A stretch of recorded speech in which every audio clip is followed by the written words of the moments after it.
démb ak démb nag gis nga réseaux sociaux yi internet bi daanaka boo doon xool tendance bi Gana Gueye Idrissa di milieu de terrain équipe nationale bu Sénégal di football fële ca Paris Saint-Germain ca France moo ko waral ndax rek ñoom ak seen waa Montpellier lañ doon football ak journée boo xamante ne dañ ko doon def ngir li naan lutter contre l'homophobie moom nag maillot yi dañ ca defoon ay numéro yoo xamante ni couleur LGBT yi la mooy seen drapeau arc-en-ciel boobu moom par conviction am la daal di invoqué ngir bañ a bokk ci bébé match ngeen attaques yi nag commencé na muy classe politique bi ak média yi noo koy commenté. waaye ñun de wax dëgg yàlla ni Sénégalais yëpp amee bettaange ak njaqare lundi bii passé ñun itam noonu la ñu amee jaaxle gu rëy rawatina ñun dañuy yëngu ci mbir moomu mu di la défense de nos valeurs socio-religieuses ñu ne lu xew. ñu ne international bi ñuy wax Idrissa Gana Gueye bi dafa gàntal 37e journée bu Ligue 1 bi ne du ko jouer ba ñu ko laajtee ñu ne dafa lànk ne du sol raaya ba nga xam ne mooy mandargal kuréelu borom ñaari tur yi au plan mondial. mu di le drapeau tricolore arc-en-ciel LGBT. rek toute la presse française particulièrement la presse française pro-LGBT. mel ni daal ils se sont passé le mot daal di def tir de barrage groupé injuste contre jëmm jooju di Idrissa Gana Gueye bu doon dafa yem sax ci polémique rek au niveau du monde du sport mu neex a muñ waaye ña nga xam ne ñu ngi doon séntu ci ñoom ñu tëddee njaaxaanaay mu di les officiels français. dañu jóg daal di far à travers la personne de Valérie Pécresse présidente conseil régional Île-de-France. moom dem na bay sàkku ñu teg ay daan. Idrissa Gana Gueye. bañ ko laajtee lu tax ngay sàkku ci ñu teg ko ay daan lu tax ngay sàkku loolu ci Paris Saint-Germain mu ne parce que moom en tant que footballeur international ñu ngi séentu ci moom mu nekk royukaay ci ndaw li. xoolal boobu àdduna bu ñu dëpp rek. Gana Gueye daf leen gàntal. parce que dafa bañ di incarner des contre-exemples pour la jeunesse ñoom ñu daal di wax le contraire gis nga fi réer mi toll léegi nag ñoom nañu bàyyi xel ne Idrissa Gana Gueye ba muy signé contrat ak Paris Saint-Germain football moo tax mu signante ñoom contrat waaye signante wu ñoom contrat pour di takkaraaya góor jigéen kon dañ ko tooñ parce que bu fekkoon dafa nekk ci contrat man dinaa ne Idrissa moo tooñ parce que moo ko signé woon waaye football la signé ak ñoom ñu dem ba la journée du samedi 14 ñu ne dañ koy jagleel benn journée n'est-ce pas pour ŋaññe mbirum homophobie maanaam mbirum di bañ góor jigéen. loolu signé wu koon ci contrat am ñu ne ko nag solol maillot bi nga xam ne mooy mandargal drapeau góor jigéen yi mu ne du ma ko sol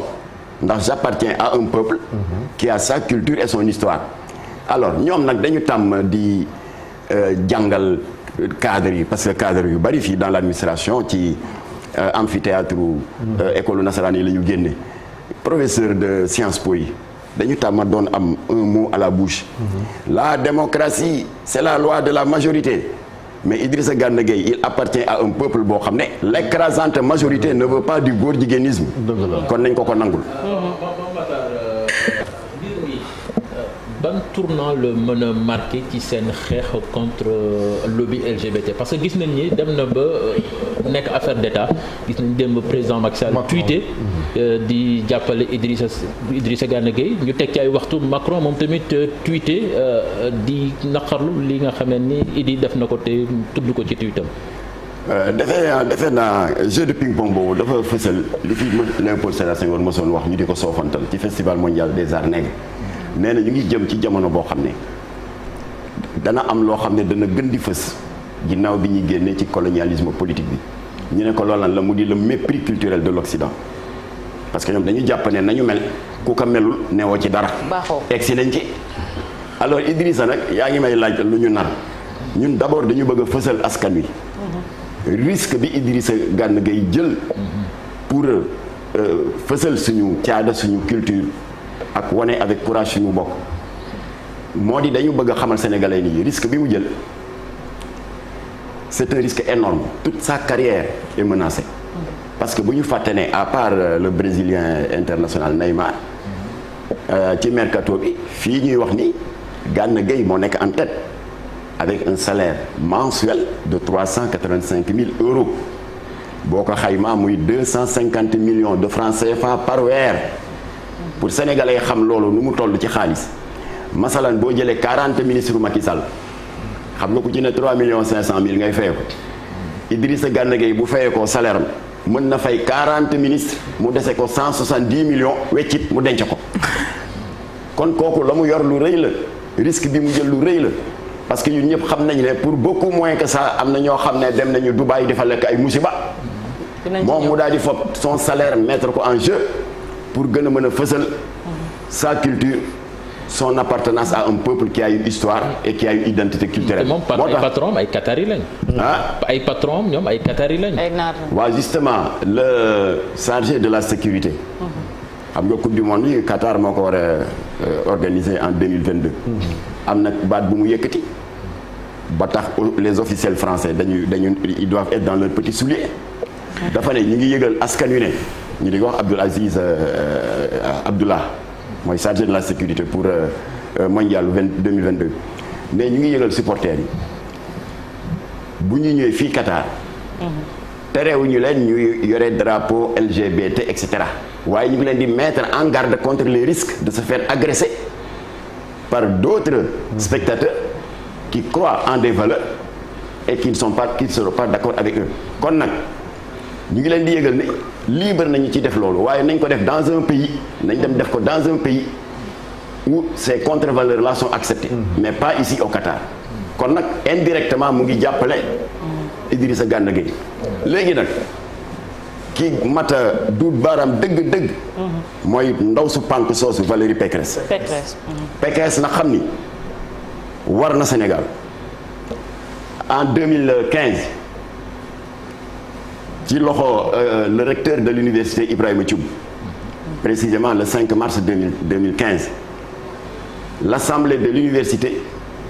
dafa am bés boo xam ne dañ ko jagleloon à la modernisation de l'université ak les valeurs qu'est censée incarner cette institution voilà ñu daal di ko invité ndeyale ko bés bi moom Valérie Pécresse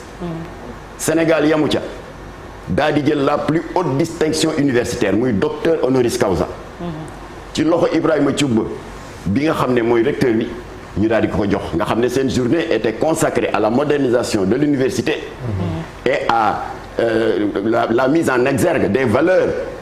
que cette institution incarne waaw léegi ndem gor la ak lii muy sàkku ci PG pour ñu teg daan ki nga xam ne ay valeurs yi tax ñu jox ko raaya boobu moom la Idrissa doon défendre bu goree dafay fob le diplôme n'est-ce pas l'insigne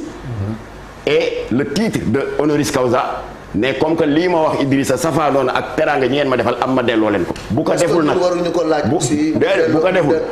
ko deful ñun semaine bii dinañ tàmbale une campagne dinañu lakkal Macky Sall wicc pour que niñ ko lakkale woon ci affaire Dubaï bi ba mu jël ci décision dinañ ko ci lakkal wicc pour que mu wax Valérie Pécresse nañu delloo suñu yëf parce que moom nee na xale bi nañ ko teg daal ko joxoon xaa ka université ngeen di waxal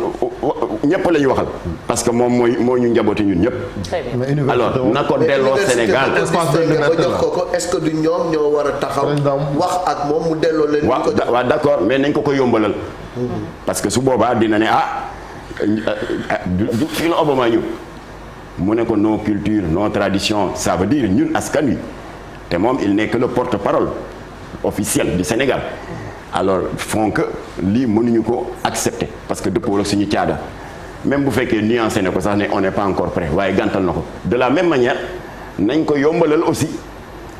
xalal ko yoon boo xam ne dañ ci mën a sukkandiku pour wax Valérie mais ko lii ngeen di menacer Idrissa Gana bés boo leen juumee mettre ko en exécution ne serait-ce qu'un début d'exécution yow na nga xam ne dinañ la laaj àdduna yëpp di ñu dégg raaya bi nga xam ne jox nañ leen ko